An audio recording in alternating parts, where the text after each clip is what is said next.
And greetings. Welcome to the Evidence and Reasons for the Evidence Reasons Academy. I'm sorry. Uh, this show is about Kolmogorov complexity. Schnoil, in a stream, I mentioned the word Kolmogorov complexity, and uh, I think it was in a stream about biology. And Schnoil asked what that was, and I promised him I'd do a show on what Kolmogorov complexity is. It really is trying to find it is a measure of how much information, how, you know, if hypothetically you can um, compress, we know about compression algorithms where you can compress the representation of something, and there's kind of both a practical and a hypothetical limit how much you can actually compress something. It's like if you have a 1,000-page novel, some of those Russian novels by Dostoevsky. You can't really, there's a certain minimum number of megabytes that you're probably, or bytes that you can't really shrink it much beyond, even theoretically, given a particular programming language. Uh, Certainly, a simple, a single sentence, a short sentence, is going to, you know, uh, you can compress it, but you're certainly not going to, it's unlikely you're going to compress it down to just one letter. You might be able to compress it to a few bytes, maybe at best. But so there was trying to be kind of a more um, objective measure of, when we say something is more complex than another. So I'll just, that's kind of vague, everything I've described here. But uh, let me just say that how this came up is that I was saying that the discipline of physics, we're able to represent a lot of ideas in physics with it will reduce the essential features, not all the details of the system, but essential features in terms of the physical law can be described very compactly. And first off, where does the word Kolmogorov complexity come from? It comes from this gentleman here, Andrei Kolmogorov, mathematician. And he's a very fine-looking gentleman in his young years, obviously very smart, and he was revered. I'm presuming the reason he has this medal, he won an award in Russia or some sort of medal for his contributions to mathematics. Actually, why don't we look to see what medals he won? Kolmogorov. Let's take a look at what Andrei Kolmogorov. Let's see if he has any awards. He passed away in 1987. Oh, let's see. Sometimes they have Kolmogorov wiki. Oh, there. Andrei Kolmogorov. Sometimes they have awards. Member of the Russian Academy of Sciences, the Stalin Prize, the Balzan Prize, Form MRS, the Lenin Prize, Wolf Prize, and Lobachevsky Prize. So I'm presuming that he got one of the medals he got was associated with that. And that's great that they honor mathematicians. We talk about great intellectual achievements. So now let me describe what, and this is going to, the discussion about Kolmogorov complexity came up when I was talking about biology. I said we can't come up with compact descriptions of biological systems because I think they're very Kolmogorov complex. The essential details are Kolmogorov complex. And so I was just, Sygart was lamenting that biology doesn't have a theory. I kind of know, I'm kind of guessing here where he was going, because physics has a few really just killer theories that describe so much. Let me show you the laws, the major laws of physics.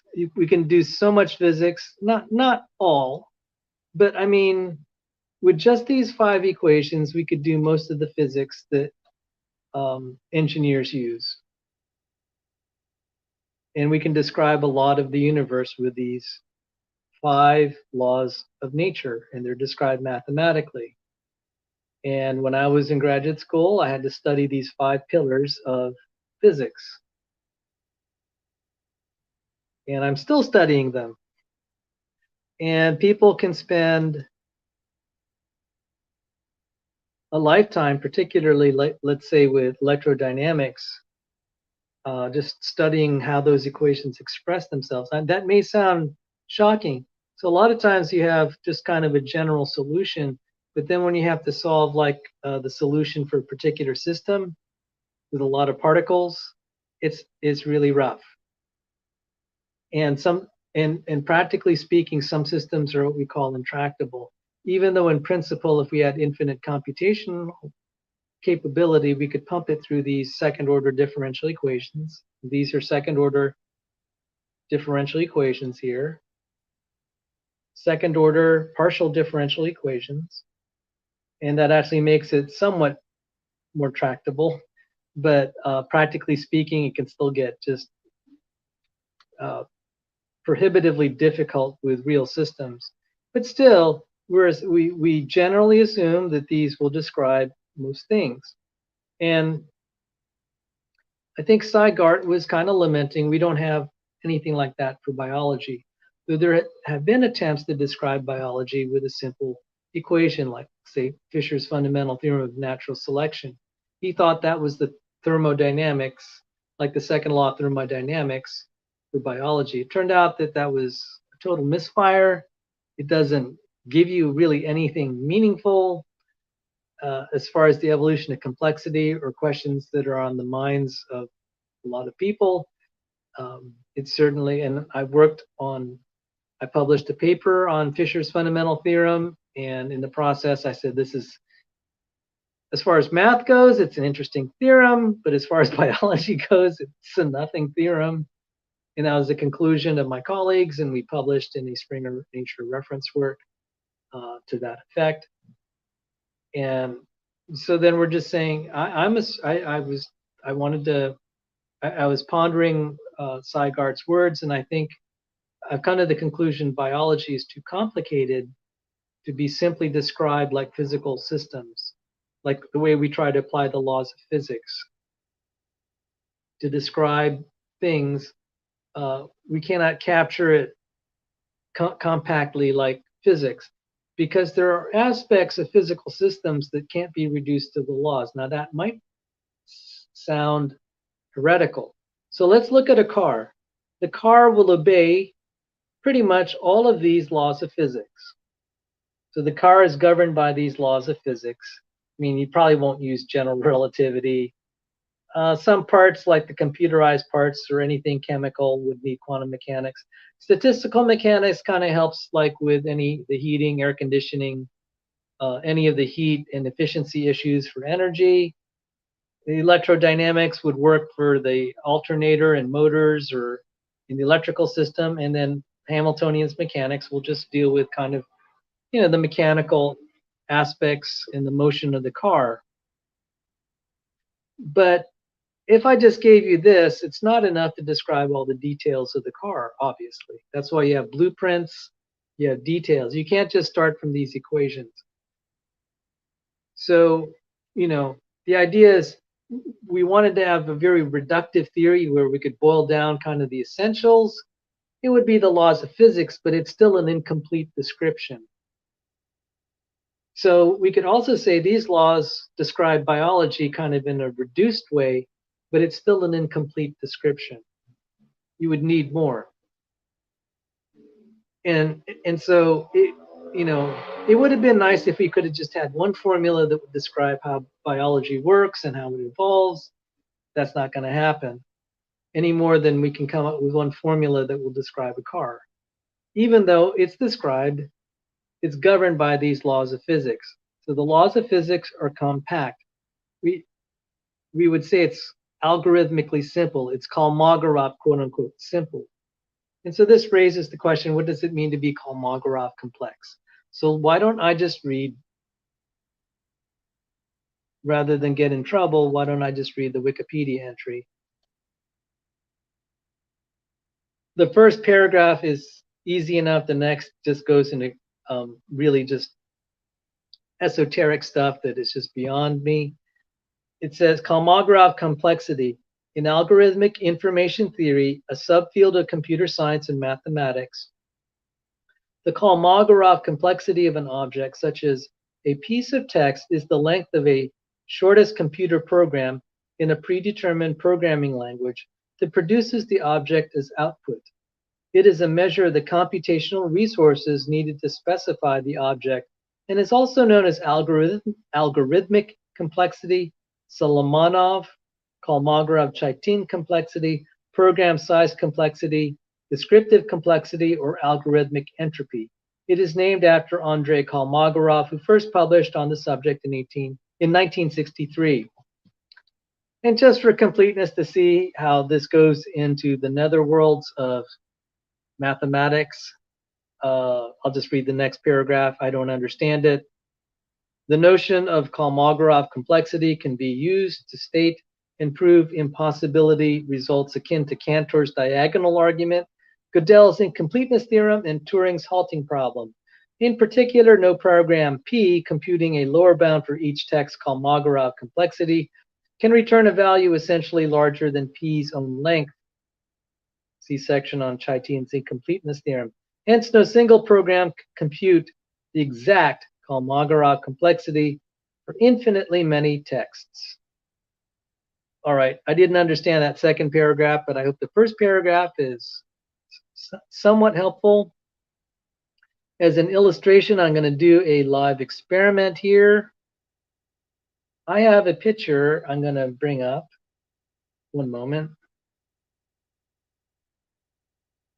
And it is a picture of from the movie Waterloo.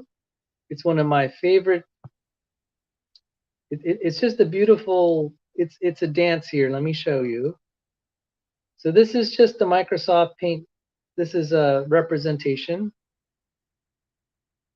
of the ball a few nights before the horrible battle, the Battle of Waterloo, where so many of these fine gentlemen had passed away, but they were dancing at a ball. It was done for political purpose to kind of help calm the local populace because Napoleon was approaching, and he, in my opinion, Napoleon was a tyrant, and people were afraid of him. And these gentlemen here, these officers, were going to defend Belgium from the onslaught of Napoleon, and they were victorious, but it was came at a terrible price. Now that's neither here nor there, but I just love this photo. It is like a fairy tale Cinderella dance.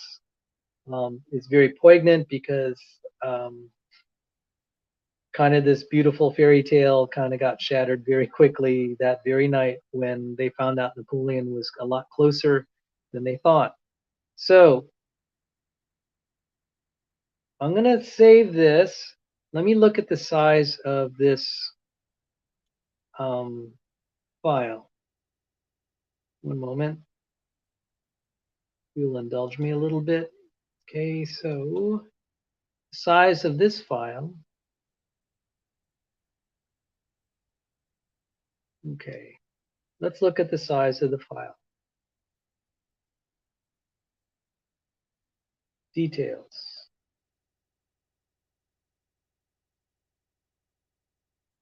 It is 991 kilobytes. So what I'm going to do is I'm going to take that picture here, and I'm going to make another picture of the same exact dimensions in terms of pixels across. So it's 13, it says it's 1330 by 1016 pixels. And I'm just going to save this and call it blank.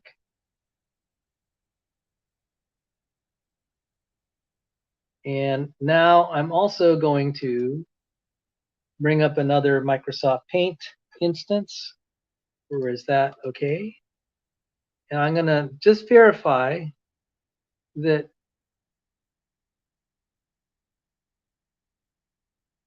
it's the same size. So 1330 by 1016 pixels.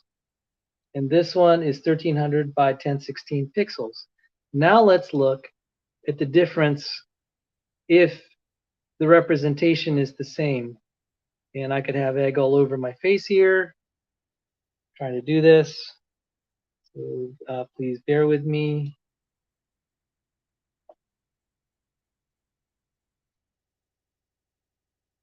So now let's look at the sizes of these files. I don't need this one here. So you could see the dimensions. Oh, I guess the dimensions aren't listed. I'm going to now view the sizes. You can see one is only 8 kilobytes and the other 991 kilobytes. Now, I'm going to do something. I'm just going to play here. I'm going to increase the size of this.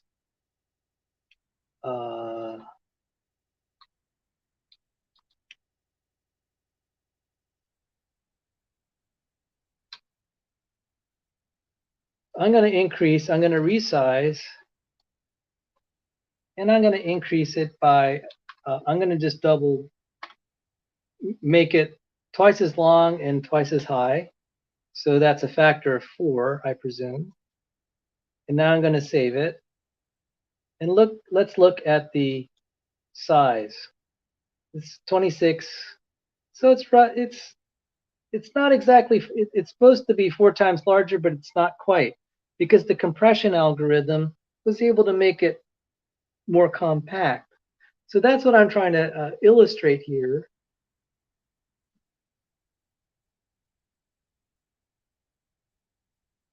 Let me get back to the StreamYard controls. So that's what I'm trying to illustrate here is, just because superficially everything has the same size, like the same number of characters, there might be a way to represent it more compactly. So I am arguing that the entire biological system, like say of the cell, to get all the essential details kind of described efficiently, it's not going to be a small amount of information. Even though they try to reduce the cell to being just DNA, DNA does not make a cell. You need a cell to make another cell. If you just have DNA laying out there, it's not going to do anything. It's just going to sit there and then decay. It's dead. A cell needs a certain minimal number of parts to make it functional, like the cell membrane. The DNA is used as a blueprint for the proteins. And there are times we might argue that the DNA itself, at least as far as the sequence, is not always Kolmogorov complex. But if you take the cell as a whole and try to make a blueprint of the entire cell, one that is sufficient to make a cell, I'm arguing it's not going to be Kolmogorov complex. Just look at all the literature we have just to even understand the simplest cell. The amount of research we have to put together, it is brutal. Despite claims that people like Ventnor that they made artificial life, they did not. They just took DNA from one creature, modified it, represented it in a computer, and then dumped it out, made DNA and put it in another cell. It's not really, they only played with a very minor portion of the entire cell. And it's naive in this day and age to think that the DNA describes adequately all the details of the cell. It does not. We know that now. We have things like membrane inheritance, cortical inheritance, glycan inheritance, et cetera, et cetera. And then the the state of the interactome, et cetera. I mean, there's just it's very complex. So I'm actually gonna just go out on a limb here and say the cell is actually a very compact representation of itself. It is actually very algorithmically compressed already.